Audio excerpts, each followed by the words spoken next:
Good morning mga guys. Yan, kagigising ko lang. And then, may kasama ako matulog. Eto siya, oh. Ayan. Yan siya. Good morning ka sa kanila, dali. Good morning. Say good morning. Dali, yan. Hiniram ko siya sa may-ari dito sa hotel na aming tinutuluyan. Yan, kasi friend ng boss namin yung may-ari ng hotel na inuupahan namin. So, hiniram ko yung kanyang dog. Yan. Chuchu, come on! Come here! Come here! Yan siya, oh. Say hi ka, dali. Hi! Hi! Yan. Yan. Ngayon, tanghali na ako nagising kasi kagabi, pagkagaling namin sa White Beach, nag-inuman pa kami sa taas. So, yun. Ayan.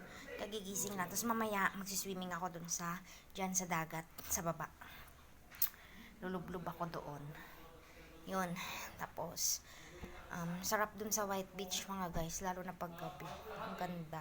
Hindi na lang ako nakapag-video kasi na-busy na ako sa pag-swimming and sa mga, namin doon.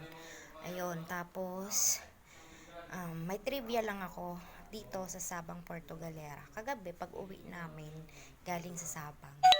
Itong Sabang pala is para siyang Malate sa gabi. Ang daming babae sa daan.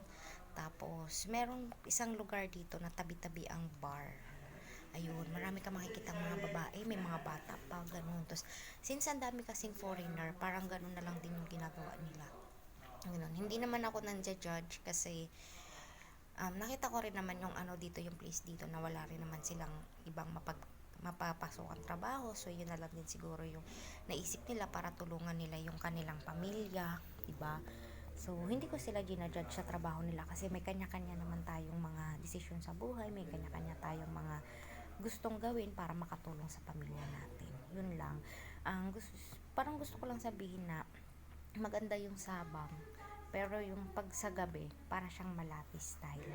Ganun. And then, yung mga babae is mga bata pa nga. Ganun. Since wala kasing ibang mapagkakakitaan nga dito kasi tabing dagat talaga sila. So, dinadayo ng mga foreigner. Yun. Hindi ko sila ginajudge sa trabaho nila kasi may kanya-kanya tayong mga desisyon sa buhay. Meron na tayong mga, mga kababayan na kahit may mga kaya, di ba? Hindi natin sila pwedeng i-judge. Ganun lang.